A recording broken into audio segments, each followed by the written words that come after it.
Okay, welcome everyone who is waiting, and we are just getting started. Go ahead, everyone, now, if you would share that we are live. I'm just going to share this on my socials so people see that we are live now. And give me one moment. But hi, you've got Turf Mail. I'm just kidding, live now. And hello, everyone else who is here. Hi, Casey. Yeah, it has been quite a month. Oh, I'm sorry. I'm sorry that you are being doxxed. That is horrible to hear. Hi, Team Gung Ho Pirates. Welcome. So, I want to ground you all in a little bit of what is happening today. So also just to remind you as we get started, these live streams, this is now, I think this is about 35 of these events that have happened on my channel. Of course, I am not the only channel that is covering women's free speech events, women who are speaking up on behalf of sex-based safeguarding for women. There are many other channels who are doing this, but just to say, this is about number 35 for me. So whenever anyone says, where are the women? Why aren't we speaking up?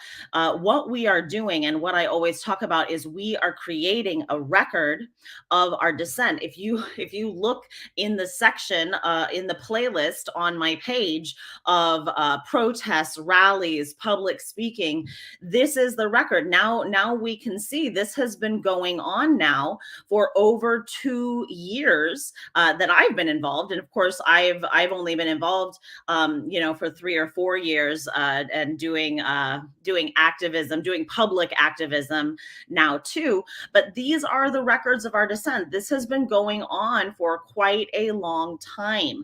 We are creating now a history of what we are doing and what we are up to.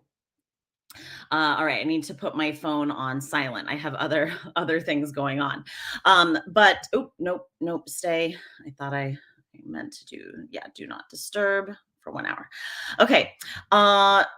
Sorry, I lost my thought because I got a message that came through, but now I've silenced my phone.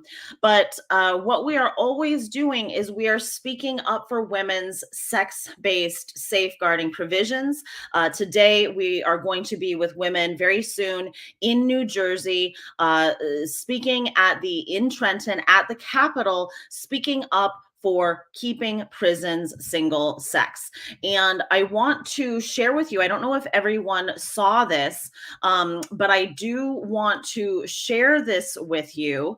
This is, there has been, in Washington state prisons, there is now a whistleblower. It went up on O'Keefe Media, and we have now a record of women speaking out from inside the prison. So I want to start with sharing this. Let me just share my screen here. Hold on. Okay. So where am I? I have to go to it now. Okay, let me make sure. Okay, so this is. Men murder, child rapists, men who have killed women and are in prison for raping and killing women. Can you all hear that? James O'Keefe, OMG News here. Have you heard of the Washington State Correctional Center for Women, which has been in the news for its policy to place men who identify as women in the same prison, sometimes even the same cell as biological women?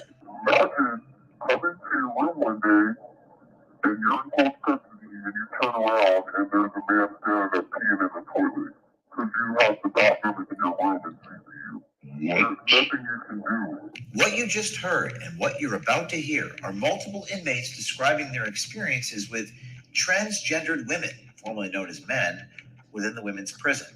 WCCW has been the tip of the spear with inclusivity in the prison system.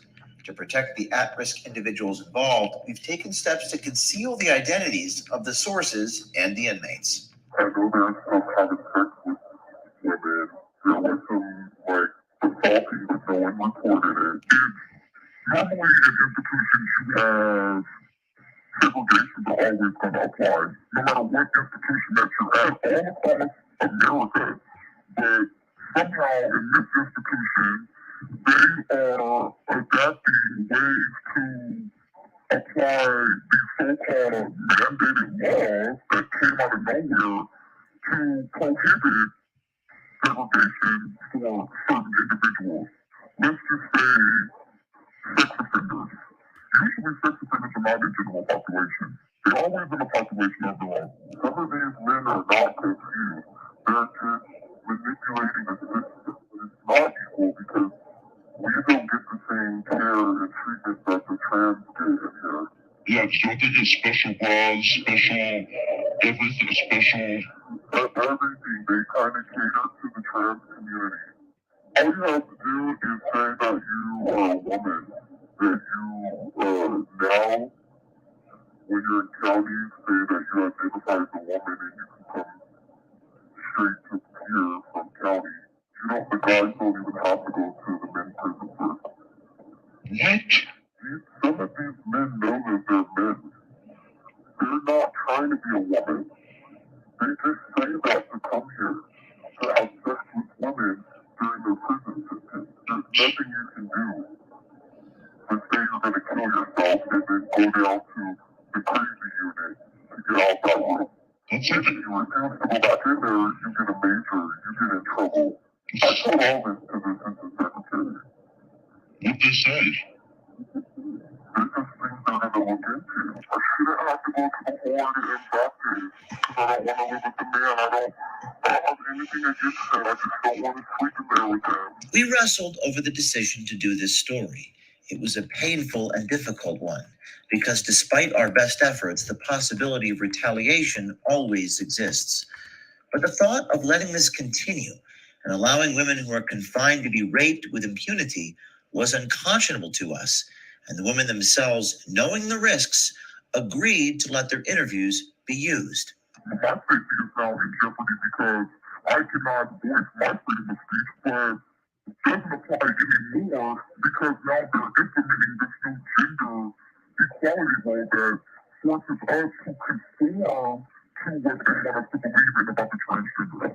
I've heard some of these men talk about how they would want to get a girl pregnant so that the girl could form a lawsuit against WCCW and say that he raped her and he's wanted to go along with it. He's pretty much the mastermind behind his own scandal. And it's been a few of them who sat and talked about these certain types of things to do in order to get a for the slang word that they're calling it is $1 million baby. $1 million baby play. That's the slang term that they're using. And this is something that you really need to raise awareness to.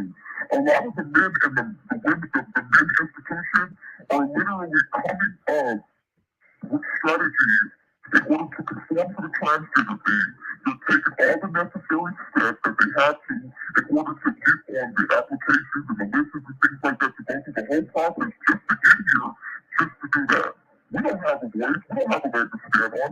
Anytime we voice these types of things, all right, I'm gonna push pause on that because it looks like our ladies are getting ready. But if you have not already watched this is from O'Keefe Media Group, and they have gone inside the Washington State prisons. This is a woman who is whistleblowing from inside the prison. So this is an incarcerated woman who is speaking out about this. She's saying, of course, these men know they're men. And we knew this would happen. Men have been pretending to be women for all kinds of things. Men have been, pretending to be gay to get out of the military when that was a rule. They've been, men will pretend to be women for all kinds of reasons, and especially to access women, to access vulnerable women. Men have pretended to be all kinds of jobs in order to access women. So this is something that is, it should not really shock and surprise us. This is exactly what we said was going to happen, has happened. And yes, anyone should support Women to Women by Amy Ichikawa. Amanda Stuhlman is Keep Prison Single Sex here in the United States. And we are just, I'm going to put them on screen. These ladies are just getting ready to go live in front of the New Jersey state capitol in Trenton. All right, Jennifer, can you hear me? I sure can. Can you hear me? Yes, I can. Are you guys still need a few more minutes, or how are you doing? We need about 1 more minute, and then I'll come in. Okay. Okay, I'm just great. getting my sign that I don't think it's possible I'm going to be able to use that. All right. So this is hey, Brittany, how are you? Love you guys. Yay, love you. Love it. Thank you for your support. Absolutely. All right. So these ladies are going to be speaking out today. Look at their amazing signs. I see Joy, who is Little Red Rad in the background as well. But of course, this takes all of us speaking out on. We know that sex-based safeguarding is a massive concern. Women still face sex-based violence. This is, the era of sex-based violence is still very much present. Women still are subjected to 70% of the rapes. Men commit roughly 97% of the rapes. Women are 96% of sex trafficking victims. So sex-based violence, sex-based harm is still among us. And now we are living in a time where we are not meant to be able to say the word woman without including the category of men. So this is insane. Hey, Fatical, how are you? I knew that you were Zelda, actually. Fatical is a woman who, I don't know if you all follow her on Twitter, but she has been instrumental in helping so many of our events get press, make international news, make legacy media. So this is really important. When I talk about this as the record of our descent, it is important what we're doing here. Like you coming to my little live stream is important. But it is also important to keep pushing the media to tell our stories, because that is also part of the larger public record. And as you see, I want to make this point before they get started. We are in a time where the larger infrastructure, the government is trying to rewrite history in front of our eyes. They are starting to erect a narrative that there have always been trans people. Men have always pretended to be women. There have always been people who are trans. They're transing the dead. So we are in a time where we are seeing history being rewritten right in front of our eyes. This should deeply disturb all of us. And one of the urgencies of speaking out and creating these public records is to not allow that to happen. We do not want history to be rewritten in front of our eyes. We are calling out our side of the story as it happens. I'm sure, when this story gets told, they are already trying to say that women haven't been speaking out, that women aren't doing anything. But right here, right now, this is the record that is simply not the case. All right, Jennifer Thomas, am I looking to you? Am I giving you the screen? Yes, thank you, Amy. Your mic is not. Your. I don't know if your mic is amplifying you, but you are not very loud. We have to put this on hold for 1 minute and liaison with the cops here. Hold on a second. I'll be right back. Yeah, come to me because you're not very loud. Okay, I'm gonna just mute her for a second. So I don't know if we're already starting. I don't know if that is the police. I don't think so. I think that might already be people who are protesting her. I want to say something to women who are doing this.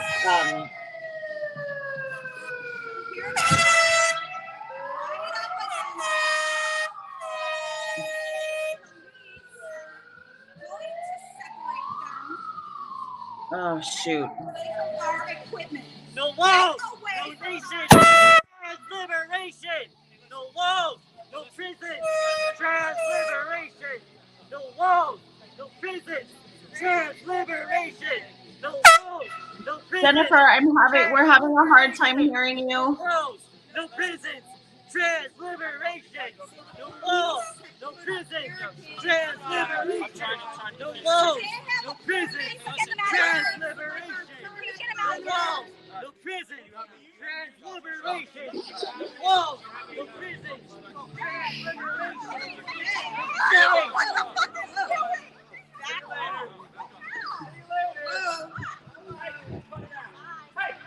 Hey.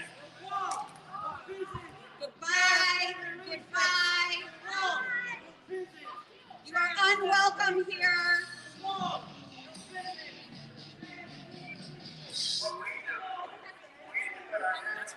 Trans women are men. They're in women's prisons, raping women. Like that too? You guys are active. Goodbye. Hey! Listen, you're here for your free speech. You don't have to antagonize them, okay? You don't have to say goodbye. State your piece, and that's it. Well, Amy, we thought we would.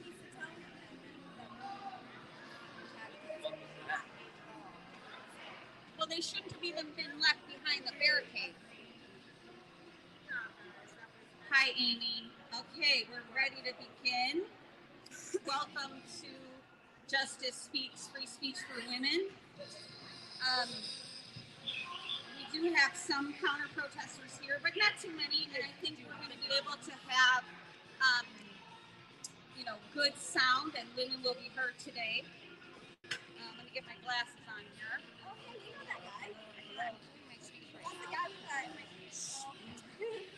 Hey, ladies, can you come a little? In 2021, New Jersey adopted a transgender policy of allowing male prisoners convicted of all sorts of heinous crimes to identify as women and be housed with women in prison. Men. They are allowing men to be caged with women. The policy allows any man to claim a woman identity. The decision was a result of a legal settlement between New Jersey State and the American Civil Liberties Union. The ACLU prioritizes gender identity over sex-based rights. They are not defending, nor are they protecting women. The fact is, the ACLU is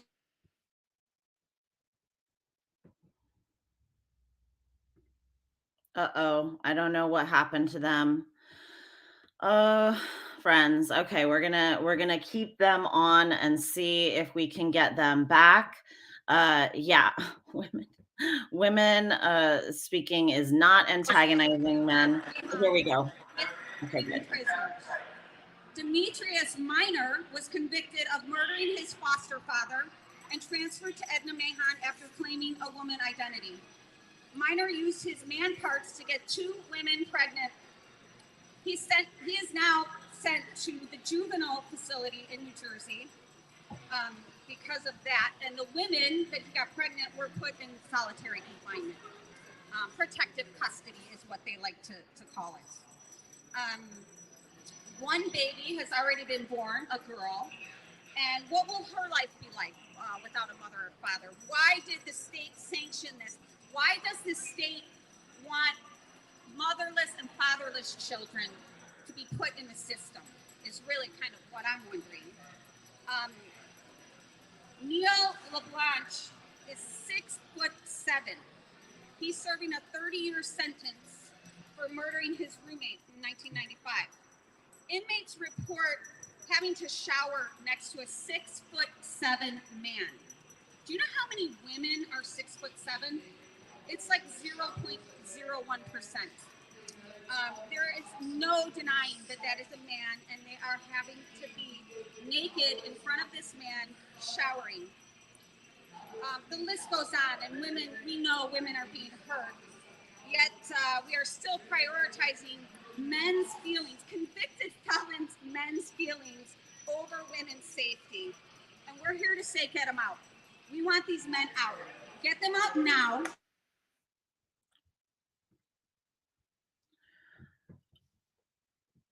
Shoot. Jennifer, I've lost sound on you. I can't hear you. I can't hear you. I don't know if you can hear me. I've lost sound. Hold on. I don't know what is the deal. Jennifer, hey, you guys pay attention. Oh, I have to text her. Ladies. Okay, we got sound. Okay, good. Hey everybody, Okay. hello fellow Turban supporters.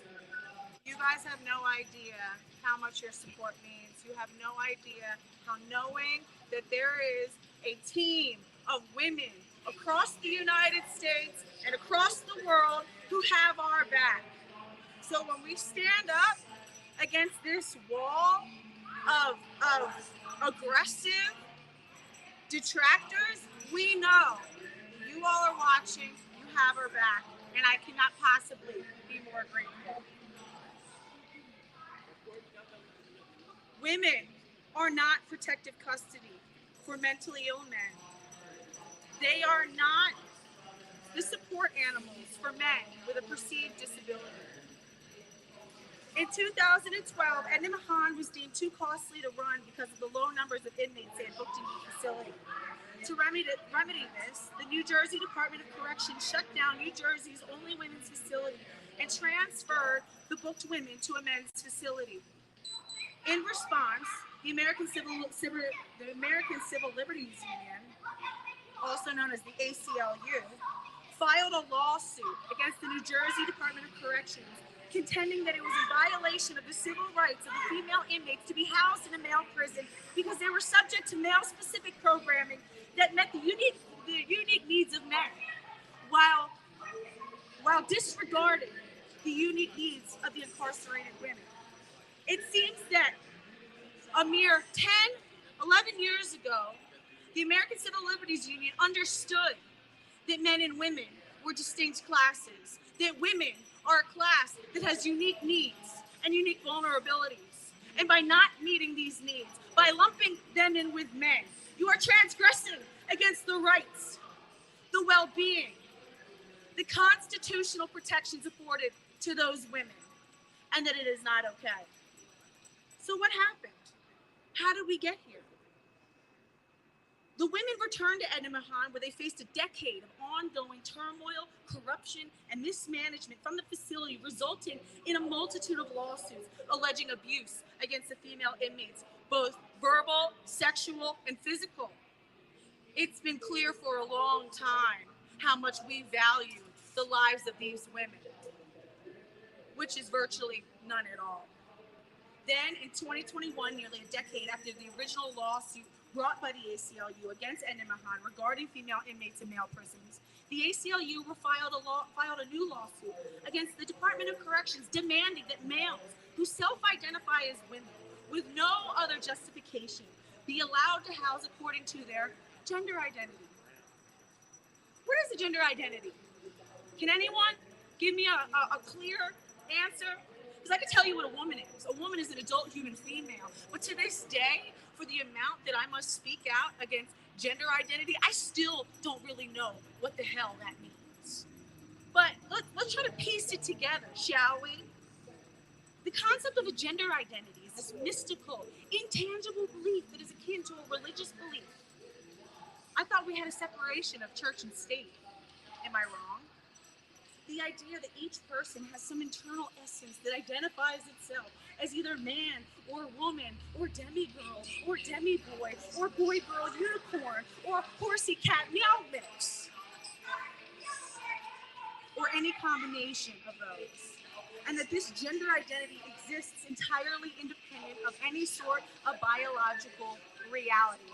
Sounds like personality traits to me, does it not? There is no way to measure or assess one's claimed gender identity. You just need to take their word for it. It's based on faith. It is a religious belief.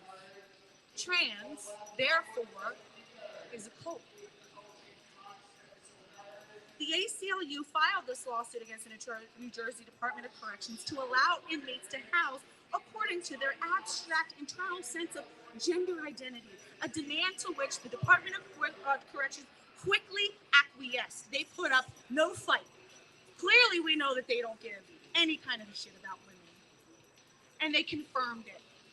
Again, because going woke, protecting their views to whoever is more important than protecting the women charged to their care. Because once you lock them away, it's whatever happens to them, right? They're criminals, right? It doesn't matter. It seems that appearances and bowing to the woke mob is of paramount importance to the New Jersey Department of Corrections. From that moment on, Mahan ceased to be New Jersey's only women's prison. It is now a mixed-sex prison in which men only have to apply and ask permission to gain entry. There are no other requirements. These men do not have to have gender reassignment surgery or sex reassignment surgery. That is a misconception. These men are intact. That is why women are getting pregnant. These men are sexually frustrated, sexually aggressive, violent men. They are fully intact. They have their penises. And they are being deemed as women. They don't need to go through any paperwork or process. They're just allowed right in. Doesn't matter what their history is. How exciting it must have been for the many violent sex offenders across the state of New Jersey. There was now an easy means by which to gain access to their target victim group to exploit for sex. All they have to do is say that they feel like a woman. Virtually zero other requirement exists, such as a pre-existing tendency to impersonate or live as a woman, whatever the hell that means. They don't have to medicalize. In fact, the vast majority of male inmates transferring to Mahan are fully intact, sexually fertile males, the consequences of which were realized in 2022 when news broke that one of these males, Demetrius Minor, impregnated 2 captive women. What will happen to those babies?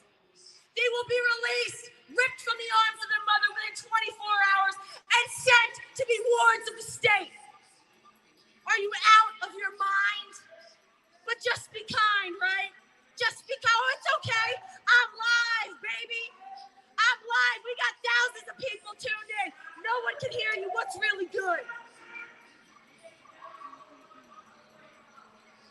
These women were quietly punished and thrown into the whole administrative segregation, which is reserved for people who commit crimes while locked up, where they languish, pregnant, alone, and afraid, awaiting the hell of having their newborn ripped out of their hands and handed over to be wards of the state within 24 hours after birth, and given nothing to help them get through it. But they said it was consensual. They said it was consensual. Women who are housed with hulking 6-foot-plus men who have a history of murdering other men with their hands, and you're telling me that when locked behind steel bars that you can have consensual sex? How does that work? You've got 3 options when you're housed with a man who wants to have sex with you. You can do one. Fight back. Fight him off you. I know one of the women was 5'2" and 130 or 40 pounds. How was she supposed to fight off Demetrius Minor, who murdered his stepfather with his bare hands, a man who had invited him into his home? She was supposed to fight him back. Step 2, option 2, hit the bell, call for help, right? From the same facility that has lawsuit after lawsuit for sexually and physically aggressing against these women and ignoring their needs. Call for help from them? Ha! That's a joke. My good friend Cheryl was locked up in a Pennsylvania jail. They had put, which is against the law, a woman who was detoxing off of Xanax.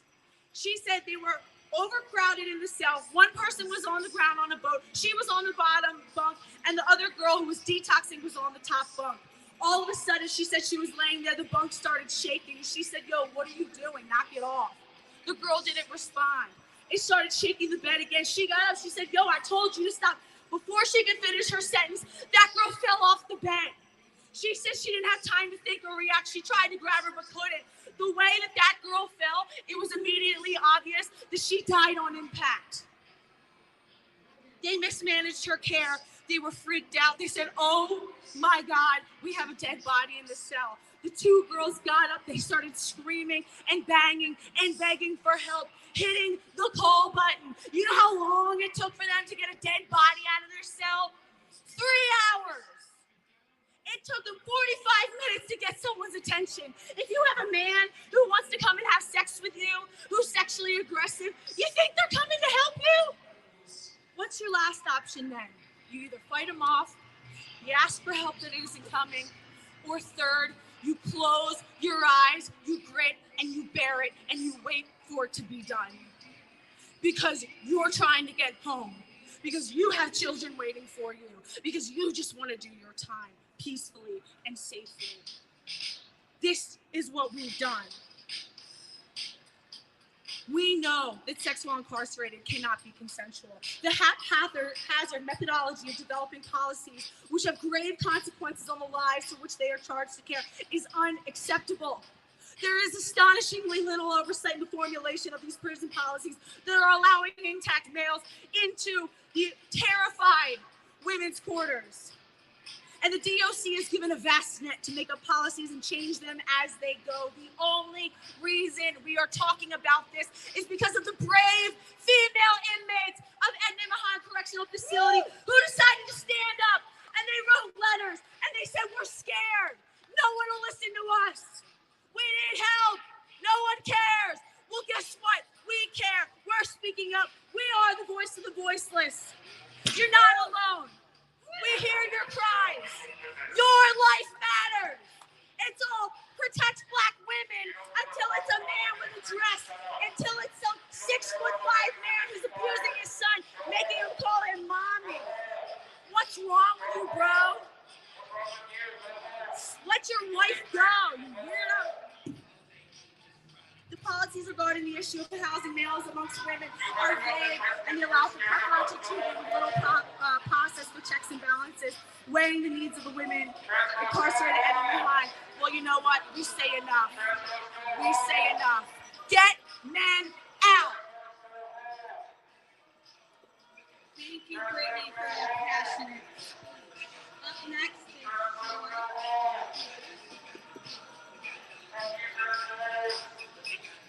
There you go.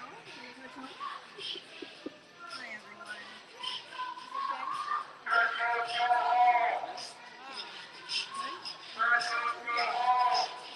I'm actually here right now reading a letter from an inmate inside the prison. It's a woman who is now caged with one of these men, all of these men that are there.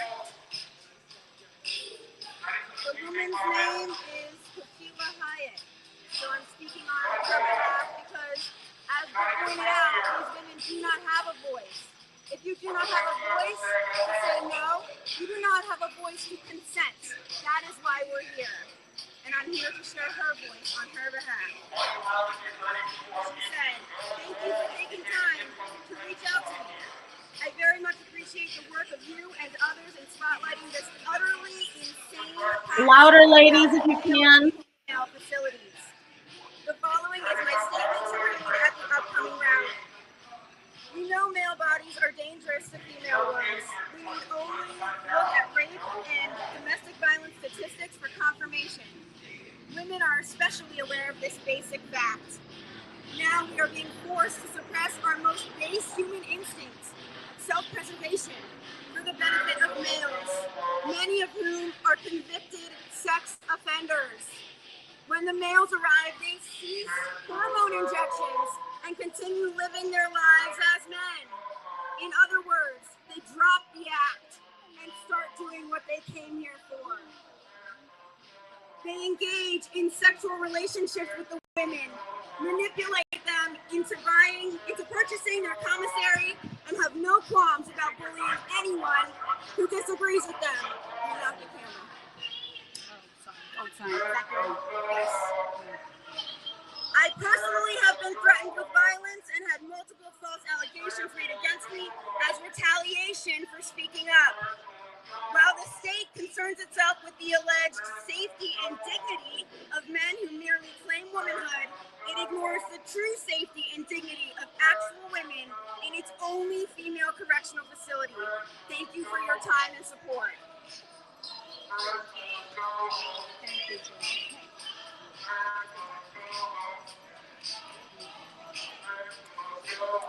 Thank you, Joy. Up next is Yolanda. I want to check with the sound and Amy. Are you good? Are you good? Okay. Then we go Yolanda.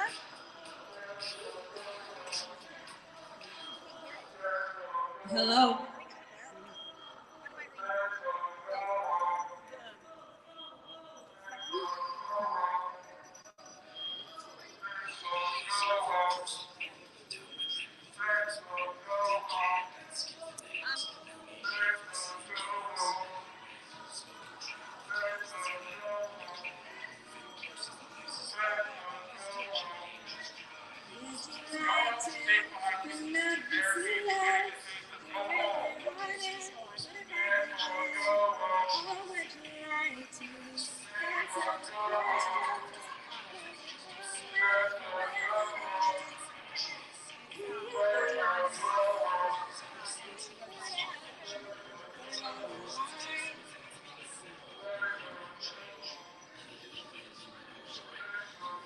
Hello, New Jersey. I am here to read an anonymous letter from an inmate in the Edna Man Women's Correctional Facility.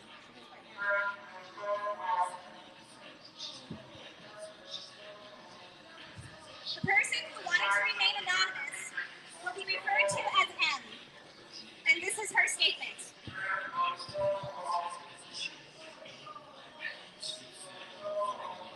Confining men in a women's prison creates another power dynamic and disparity in treatment. They are given privilege. I am not disregarding their humanity or choices. However, in the carceral situation, there should be a degree of separation in regards to housing at a minimum. Even the Olympics and sports organizations are now recognizing the anatomical differences that remain despite hormone treatment and physical strength. The vetting process has been deficient in acknowledging the wolves in sheep's clothing. And once it is discovered, it is ignored until there is an incident that screams and demonstrates a failure to protect.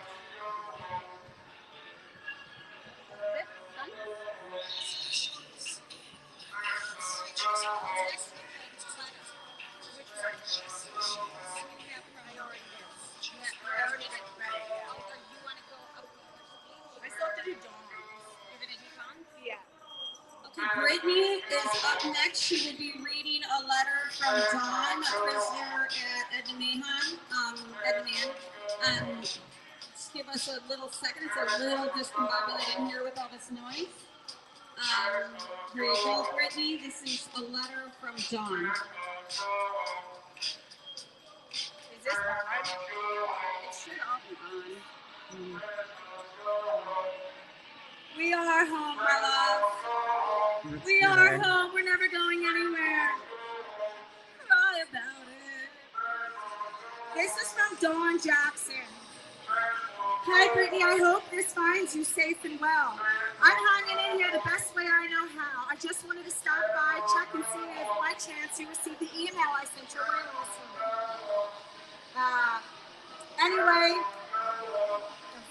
Anyway, here are my thoughts on the Edna Correctional Facility situation. You take very good care out there and be well.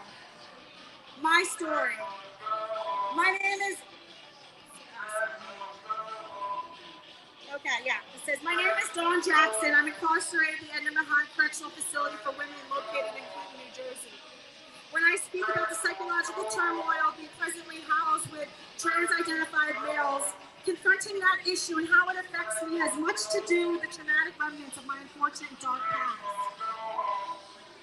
Since the arrival of trans-identified males here at Edna Correctional Facility, the dynamics have, without a doubt, changed. My dynamics.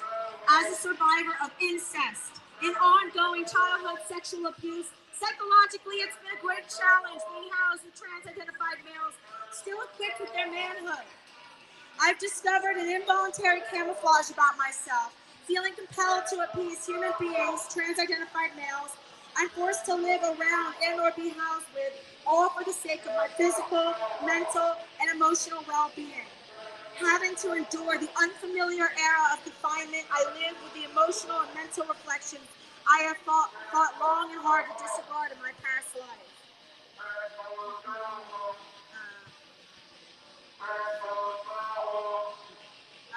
Dynamically speaking, I'm subjected to the constant and unforeseen chaos which takes place in this prison, rearranging my sense of survival.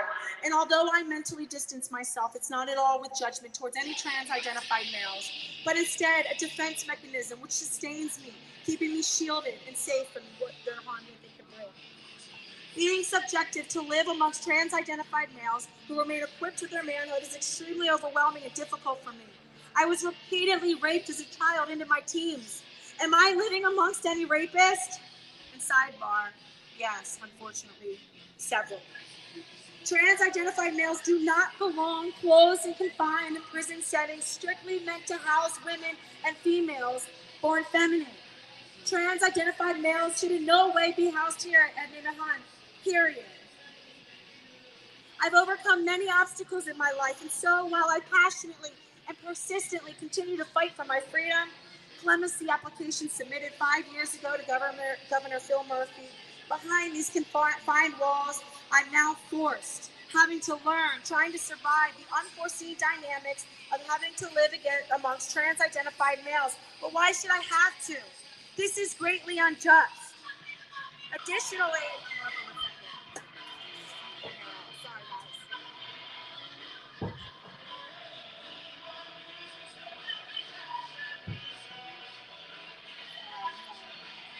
All right. Dawn also wanted to share more about her life. And again, we know that the vast majority of incarcerated women have a history of sexual and physical abuse. This rape should never be part of the punishment. And if it is, then put it in writing, damn it, so we can scrutinize it. You don't get just to slip it in there. But this is Dawn's second letter that she wanted to share about her life so you understand the life that these women are coming from, why this matters. It's my story. My name is Dawn Jackson, formerly known as Dawn Wilson. I am the mother of 11 children and 20 grandchildren. I was sentenced to 30 years in prison at Ninahan Correctional Facility for Women in Clinton, New Jersey, for defending myself, unintentionally causing the demise of my step-grandfather. And that's another thing that we know. Most women who commit violent crimes against men are doing so defensively. Looking through my eyes, no sooner than life began for me. At age 5, my childhood stopped. When I was 5 years young, my mother's first husband, my stepfather, touched and molested me. He came into my bedroom that early morning, got into bed with me. This is what they don't want you to hear, guys. And just as a sidebar, they don't want you to hear the real trauma of women. They don't want you to know the pain. They want to drown it out. They don't want women to speak. They don't want you to know their lives and histories, but we will speak anyway. He came into my bedroom that early morning, got into bed with me, this is a 5-year-old child, spread my legs apart and then fondled me between my legs, my vagina. He slid his fingers in and out of my vagina, penetrating me. My stepfather then gradually forced his penis inside of my vagina. As a result of that rape, my vaginal tissues were severely torn. Age 6, I was fondled and sexually assaulted by my mother's boyfriend. Me and my brother were left in his care while my mother went out that night. Before my mother, left for the night, she bathed, dressed me and my brother in our pajamas, and put us to bed. After my mom left out, her boyfriend came and got me out of bed, making me lay next to him in and on the living room lounge chair, the place where he rubbed my underdeveloped breasts and nipples, caressing me in between my legs, fondling me with my vagina. And again, this is really, really just so, any survivors out there, I know a lot of us can relate to a lot of this. This is, viewer discretion advised. This is like really sensitive stuff, okay? About triggering sexual assault, things like that. My first cousin sexually abused and sodomized me for years, from age 7 through 12. When my cousin first initiated the abuse, it started with him forcing me to bend over the love seat in my bedroom. My cousin would lube his feet, and this is what little girls are told from an early age, that we're just sex objects. That's all that we are. It started with him forcing me to bend over the love seat in my bedroom. My cousin would lube his penis with Vaseline, slide it up and down in between my buttocks until it climaxed on my lower back. This pattern of abuse went on for some time, then led to my cousin forcing me into having full-blown anal sex with him. Due to being sodomized by my cousin, I began making involuntary bowel movements, defecating on myself. Psychologically, I'd come to believe that whenever I tried moving my bowels when fecal matter exited my rectum, that it was my cousin penetrating, sodomizing, and raping me. I bled that day my cousin raped me for the very last time. I was 12 years old. It took many years for me to relearn moving my bowels freely without having to feel or believe that I was being raped. While incarcerated, I received in-depth counseling where I relearned to use the bathroom. My brother's father sexually abused me the weekend we spent at his house. I was 8 years old then. While my brother was sleeping, my father woke me up, touching and rubbing me on my behind. He manipulated me with coming and sitting down on the mattress below where my brother slept to eat some cereal and watch cartoons. As I sat up, Indian style, he playfully rubbed my legs. Once I finished eating, he laid me back on the mattress, removed my pajama bottoms and panties, and exposed my body from the waist down. Spreading my legs apart, my brother's father inched one of his fingers into my vagina, sliding it back and forth. Dismissing my tears, he slid his finger out and he snipped it and put it in his mouth. My brother's father then penetrated my vagina with a number 2 pencil. He slid the pencil out, slid his finger back up inside me while masturbating. Though my mother physically, verbally, mentally, and emotionally abused me like no tomorrow, still I laid there on the mattress, wishing, needing her to save me, even hoping my brother would wake up from his sleep. Also at age 8, I was groomed to perform oral sex, sexually assaulted by my step-grandfather. I became placed in the care of my maternal grandmother at the age of 7 and a half. My first bedroom was in the living room with a let-out couch. This is where my alcoholic stepfather started grooming me to perform oral sex on him. Drunk most of the time, he'd wake me, forcing me to sit up on the side.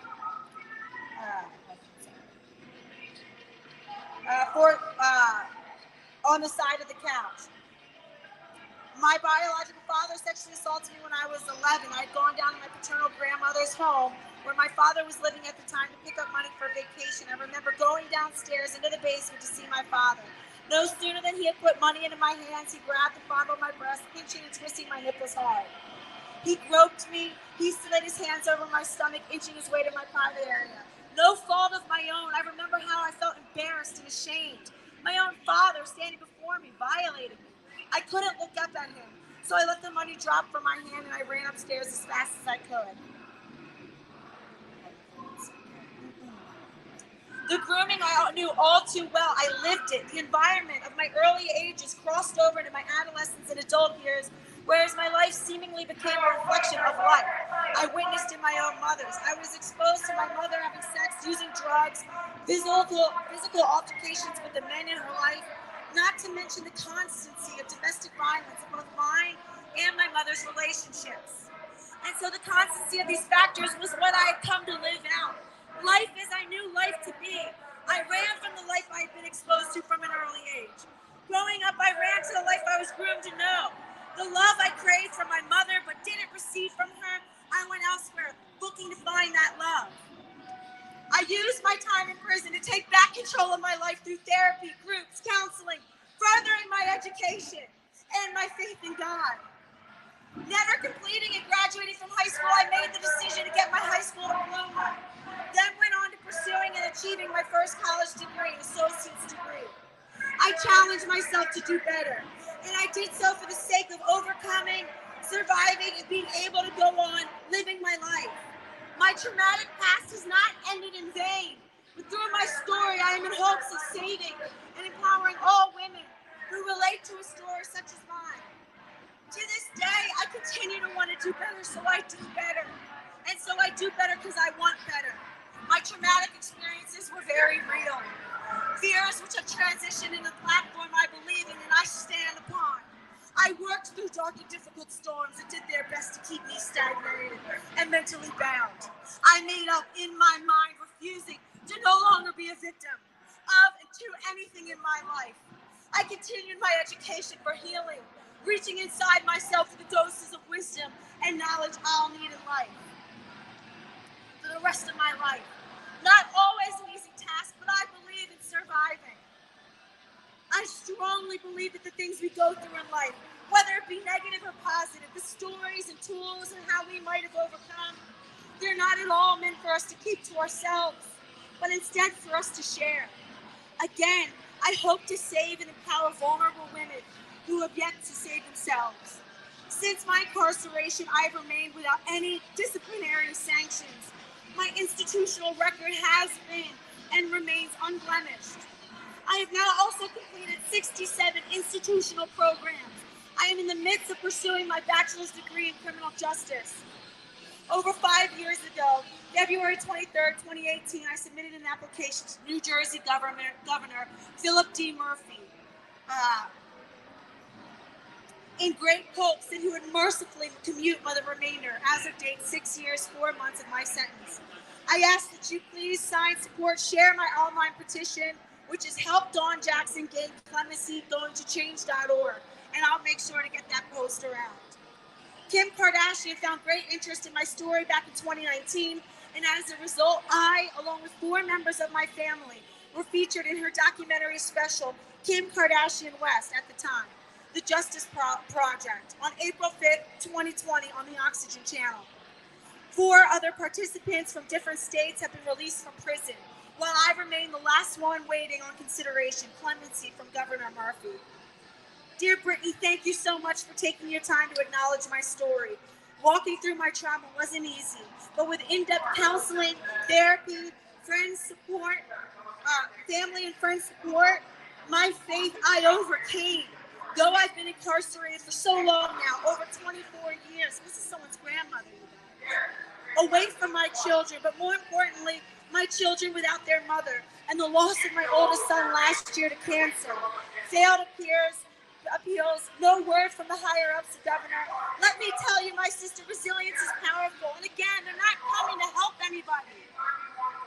Life dealt me the hand from a deck I couldn't reshuffle, but here I am today. And please know this, the fear of allowing ourselves to be heard keeps us enslaved from being heard. Silence never saved me. We all have a story. And so I too want very much for women inside and outside these walls to know that their voices matter just as much as they do. Thanks again, Brittany, and thank you for everything. Be well. Oh my God. These are the real stories of real women. These are not animals. These are not objects. These are not creatures to be thrown away. These are their real stories. And the people that they are protecting are people coming to look to sexually exploit our nation's most vulnerable women. We say no. Women say no. Women say no. Get men out. We will not be silenced. Free the women of Endemahan. Thank you, Brittany. Is there any other women here that want to come up and say something? Not yet. Would you like to speak? We have the lovely Kate. Hi, I just wanted to say that I did some research online and I did notice that there's 356 inmates in Endemahan prison. Out of those 356 inmates, there are 10 biologically male inmates. That's 3%. 3% of those inmates in that prison are male. And that's 3% too much. Yeah, yeah. Woo! Thank you so much. Do we have, I think we have one more letter. I'm good. Do we have one more letter? Joy, would you like to read it? Give me a second. Okay. Joy will be coming up to read it. I think then we will be closing our Free Speech for Women event after we've read this letter, unless someone else wants to come up. Really quick, if you don't already, follow me on YouTube at A Slightly Twisted Female, on Twitter at ASTFXX, and Instagram at A Slightly Twisted Female. If you need to contact me, slightlytwistedfemale@gmail.com. And thank you so much to Jen and these amazing women and all of you.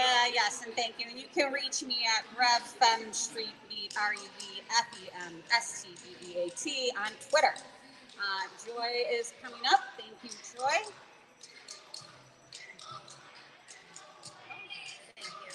So I'm here once again speaking on behalf of a woman who is not able to be here. This speech is written by Susanna Crizo, a women's rights advocate and author who lives in Oregon, USA. She could not come and she wanted to participate and asked if any of us would be willing to read her speech. So here it is. Every woman needs feminism, but our feminism needs to be the right kind. Not the kind that celebrates men in dresses while it silences actual women. Real feminism is for women, by women. No men needed or required. Feminism is for every woman because as women, we need to learn to love ourselves, appreciate our bodies, celebrate our minds, and understand that being a woman is not a shameful thing. It is a creative thing. As women, our strength is found in our protective instinct. Men talk about it. We execute it daily, wherever we are. This is not meant as a disrespect to the protective men known by their presence here today. It's a frank admission that we as women are left in charge of the most vulnerable humans in existence, the newborn. Women's protective instincts are so strong, most of us make it to adulthood, thankfully. But we can also begin to protect the wrong people for all the wrong reasons. We don't need to protect men in dresses. They are fully capable of protecting themselves, even with a can of tomato soup. As women, we're meant to protect children or elders, women in prison, any woman who can become a victim of violence or assault. And that's why we're here today. We're here to protect women and children because we know from our own bitter experiences, we are only safe when we have our own spaces. Our children are safe only when we as mothers have our own spaces. That's why we say no to men in our spaces. We say no to men in women's sports. We say no to all of it. Our children deserve to be safe. We deserve to be safe. We've had enough. Silence is what they want to impose on us. But what do we say? Let women speak. And we will speak until every woman has learned to love herself. Until every woman has learned to celebrate her mind. Until every woman has learned to, until every woman understands that being a woman is not a shameful thing, but is everything. Thank you.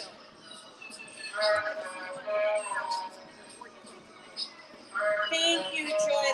That was a great speech. I'm so glad that we were able to represent women that can't be here and speak for the women of Edna Man. We have some counter-protesters here saying trans folks go home. I know you can hear it in the background. Can we see? It's a little disconcerting, and a few of the women, I think, weren't prepared for it. So I'm going to ask one more round to see if anybody else wants to speak, and then I'm going to close it. Can you show us, Jennifer? So we do have a lady. Yeah. Jennifer, can you show us the counter? Can you show the counter protest? Yeah, hold on. Should I walk it real quick? It's a little deceiving because there was a whole parade of people going by that have gone from one end to the next end that were a different group for... Should I do a perimeter walk with it real fast? Yeah, I think they were strikers on strike, but then they went and started repeating what they were saying. Trans rights, blah, blah, blah. So I think it's just people just saying whatever they think they should say. They don't really know what's going on, but we did get some footage of that. No, they don't. No. She's up next. Go with your thing. There you go.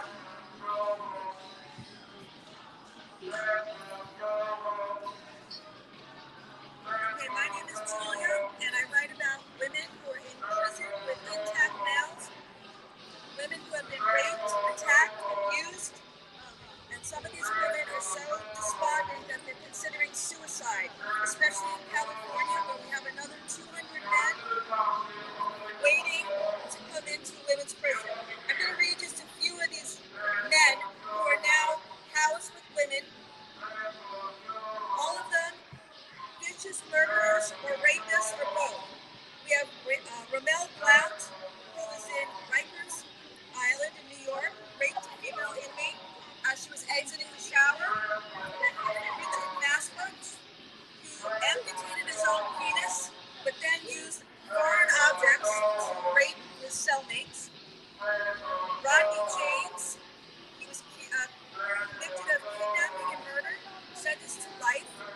Once in prison, a women's prison, he began sexually intimidating the female inmates, which he still is. We have Andre Patterson. He's convicted of second-degree murder, attempted aggravated arson. While in a women's prison, he was responsible for multiple instances of sexual conduct against female cellmates. Michael Cole has a long history of murder and assault. He's accused of raping his female cellmate in Ohio. David Warfield, aka the famous or infamous Dana Rivers, was found guilty of the murders of a married lesbian couple and their son. He's now expected to serve his time in a women's facility despite being very dangerous and hating women. Douglas Perry, no, we won't go home.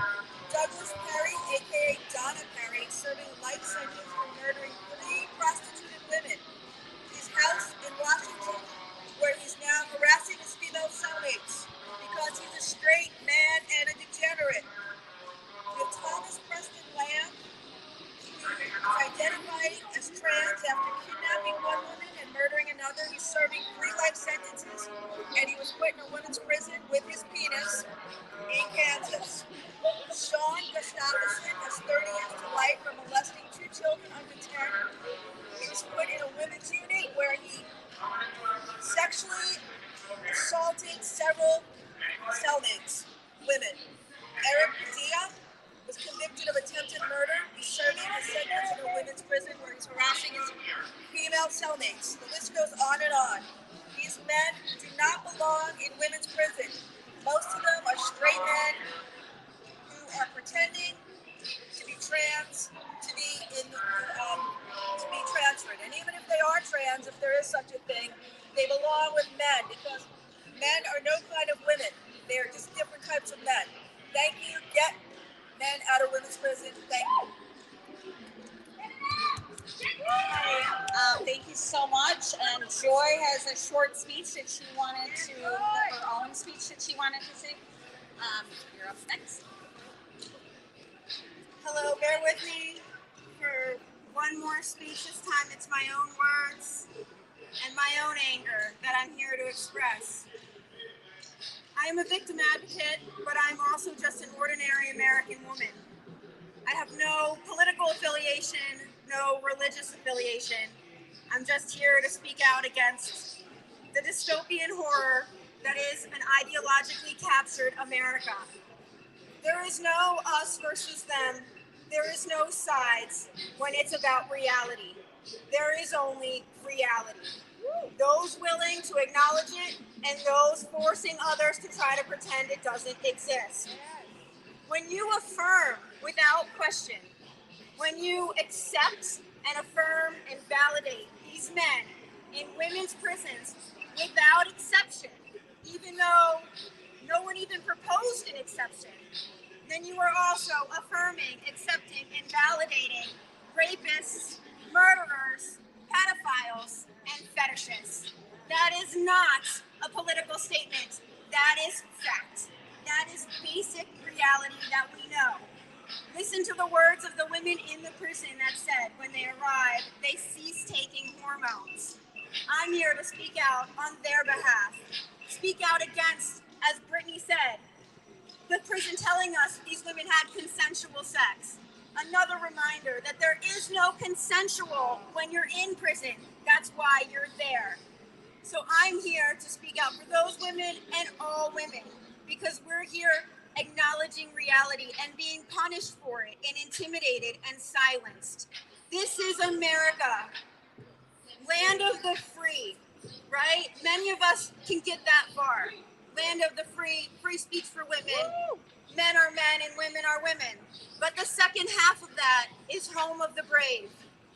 The brave women here, the brave women that spoke out from prison, the brave women stuck inside there, caged by the state with murderers and rapists. It's unacceptable.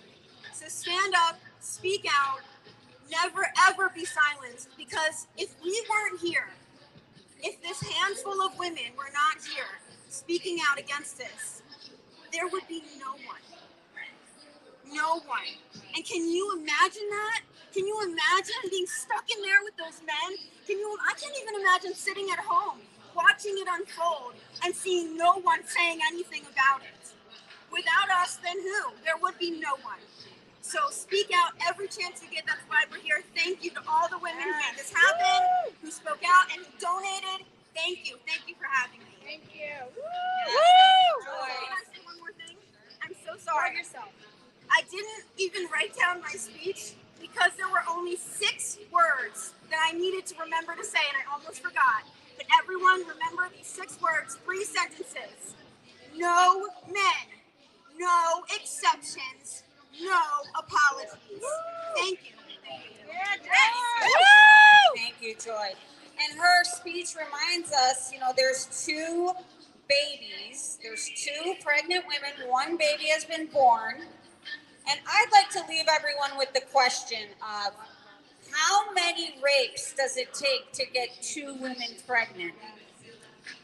How many men are in the prisons? Well, there was 27 in New Jersey. So let's just average that out to 30 times 50 states. This is just a guesstimate of 1,500 men. It does not take very many men to get hundreds and hundreds of women pregnant. Why is the state creating babies? That's the question I want to leave you with. I think that's it. That's it for the night, for the day. And thank you all for supporting us. Thank you for donating and sending all your retweeting and sending all your well wishes. And we appreciate you, and thank you so much, Amy, for live streaming. Thank you, Amy. We love you. We appreciate you guys. Thank you, ladies. Thank you so much.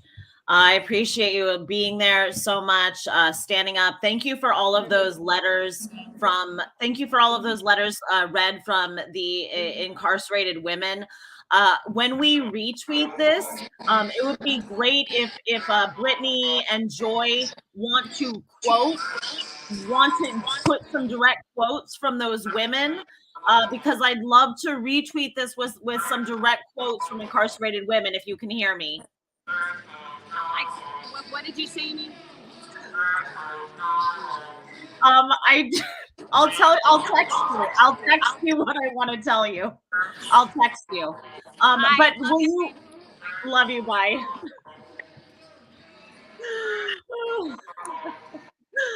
Okay. They could not hear me. But what I want to do after this is we will ask Brittany, who is a slightly twisted female. We will ask Joy, who is Little Red Rad, and we will ask Jennifer Thomas, who is Rev Femme Street Beat, to get some of those quotes from the incarcerated women. We had about, I think it was 4 total, 4 letters from directly from women who are incarcerated with men that were read today. I would like to be able to quote those women and get some copies of those speeches. So that is something that we will do. I want to thank everyone for being here today and participating. Again, it takes all of us, as I said in the beginning before this started, this is the record of our descent.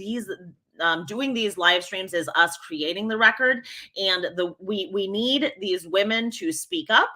We need the women like Jennifer and Brittany and Joy and all of the women who are here today. We need them to speak up, and we need those of us who are watching. We are the witnesses. We are.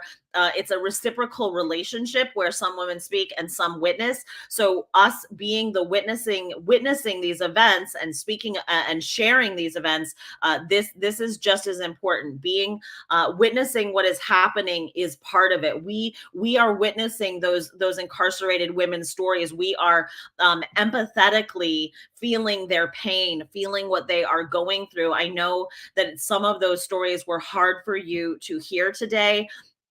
My heart is with you, Alicia. Thank you for what you shared in the chat. These stories are hard to hear, and us being the witnesses, that is us holding them. We are the container. We are the witnesses for these stories. So thank you all for being here, and also thank you for those of you who gave some super stickers today. I really appreciate that. I believe that was SEK, and no, shoot, I have to look back. Oh, here we go. Thank you to Peach, and thank you to Skimp. I really appreciate it. The donations help me pay for the costs of my live streaming service. This service has a yearly cost, so I appreciate it because these donations help me pay for that, because otherwise, I mean, it does come out of my pocket, and I would do it no matter what. But I really appreciate the support. So thank you so much for helping out with that. I'm seeing just a couple of questions. I thought I saw a question about, maybe I missed it. I saw a question go by. Oh wait, is there a list of these men? You can go to Keep Prison Single Sex USA. They are trying to keep track as best as possible of the men who are incarcerated with women in the United States. I do want to, I think that we should try to keep that going and keep that present. I think that's really important. As Kiki says, there's about 1,200 applications in California. Just so you know, in the California prison system, no men have been denied. So there's a transfer list, and of that transfer list, not all of them have made it into the transfer list, but no men have been denied. And I love what Joy said. I love that no men, no exceptions, no apologies. So just to underscore right now, there are other people out there right now. There are organizations who are calling themselves quote unquote allies, who advocate for men in women's spaces if those men are ally transsexuals. It needs to be no exceptions. If these men were allies, they would stand up and they would model boundaries and correct behavior for other men. Men who use women's spaces are not our allies, no matter if they say that children shouldn't be medicalized or not. So there are no exceptions. There are no acceptable men to be in women's spaces, no matter how much cosmetic surgery they've had, no matter how much they quote unquote pass. We need to hold that line. I think that's a really important line to be holding. And I also want to point out, just once again, I've said it before, but there is an underlying sexism that is happening. There is only one sex that gains an advantage through this transitioning process. Only men. Only men gain an advantage from claiming to be women when they are in prison. they gain the advantage of getting into a much safer prison. Women's prisons are much safer than men's prisons. Now, rape should not be a prison sentence for men either.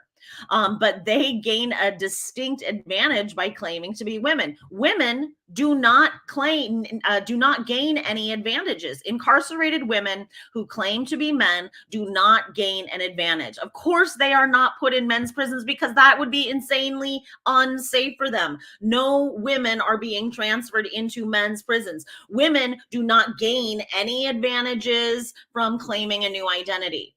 Not in prisons, not in sports. Women don't gain an advantage. Only men gain an advantage from claiming a new identity. They gain opportunities, they gain advantages. That is what we call systemic sexism. The system grants them opportunities and advantages only to one sex, not to the other sex. It is literally the definition of what sexism means. So I think we continue pointing that out. We continue holding the line. No men, no exceptions, no apologies. That is our line that we are holding, and we are holding it. Of course, we're holding it for ourselves, but we are holding it for the most vulnerable women, these incarcerated women. That is who we are holding it for. So we are holding it for girls as well. Girls who are below the age of consent. That is who we hold this line for. And the literal definition of grooming is to use charming words plus desensitization and normalization of boundary violations. That's what grooming is. When you have someone who's charming, I'm your ally, I don't think kids should be medicalized. That's the charm. Then they're normalizing and desensitizing the boundary violation. But it's okay for me to go in women's spaces and girls' spaces. It's okay for me to go in the locker room with you because I'm one of the good ones. No, no exceptions. If any of these men were truly our allies, and I've called out Sarah Higdon before, and I'll do it again because he keeps getting so many speaking opportunities. He uses women's facilities. So he is, in fact, grooming. That's what grooming is. If he was truly an ally, he would hold the line and tell other men it is not okay to violate women and girls' boundaries. That is a firm line that we need to hold.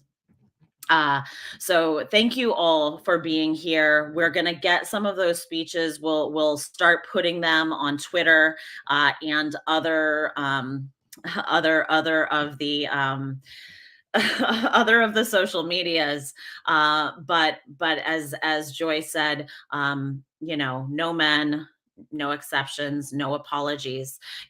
We are holding the line not just for ourselves and in our gyms, in our locker rooms, but we are holding this line for these most vulnerable women in men's prisons. Because what is the difference? What is the difference between one man in a dress and another man in a dress? There's no difference. They're all men. Men are men. It doesn't matter if you have access to better drugs or better plastic surgery. Men are men. And yeah, this is absolutely a Trojan horse of that word. I'm not going to say it because I don't want my channel to be banned. All right. I love you all. Please, thank you for those of you who supported financially. Also, there's links in my not in this show notes, but in my bio, there's links of other ways to support me. The other way to support me, which is not financial, which is very easy, is to like and subscribe to my channel. That helps the channel algorithms. And the other way to support is after this, leaving a comment. So these live stream participations are great, and it really helps my algorithm if you leave a comment under the video after the fact. That it just, I don't know why it does that, but it helps the algorithm. It helps the channel get noticed. So I really appreciate that. And I appreciate all of you for participating, because your comments really help keep the chat lively. It keeps the energy up. It helps support the women who go out there and speak. And it helps me too, because I really like hearing what you all have to say. I learn new things all the time. All right. my best to you all. I will be with you soon. Oh, VF 555 has an event in Florida tomorrow. So that is going to be streamed. VF 555, please put in the comments where that is going to be streamed. I believe it's going to be streamed on Rev Fox. Is that correct? I believe it's going to be streamed on Rev Fox. Not tomorrow, sorry, on the 16th. It's going to be streamed on the 16th. So look out for that live stream. I will retweet it for those of you who follow me on Twitter. So anyone, just so you know, anyone can have one of these events. If you would like to have an event, okay, good. It's going to be streamed on WLRN and Rev Fox. Anyone can have one of these events. If you want to have one of these events, get in contact with me. Oh, and I wanted to say one more thing. If you can, get these mics. Sound is the major issue. They are trying to drown us out with sound. One of these mics clips onto you. One of the mics goes directly into the phone. This makes it so that your voice goes directly into the live stream camera. They are a little bit pricey. I think it was like $100. They're a little bit pricey. You might have to fundraise depending on what your situation is. I did some fundraising to get mine. But they are called Rode mics. Okay. And this really helps your sound quality. Kiki, I don't yet have a list of, I should get an Amazon wish list of things that I have needs for. I don't yet have that. I will get such a thing. But these are called Rode. I think you can see that. That's what they look like, wireless Go. And it makes a huge difference for sound. So I use these, the best the best sound that we've had, we've used these. Anyone who is doing these events, these are worth investing in, especially if you are in a place where they are going to try to drown you out, because sound is what we need. The signs also help, because if you don't have sound, have a visual, have the signs. But if at all possible, do make attempts to have good sound. Okay. All right. Thank you all again so much. And we will all talk soon. Okay. Bye-bye. I'm going to end.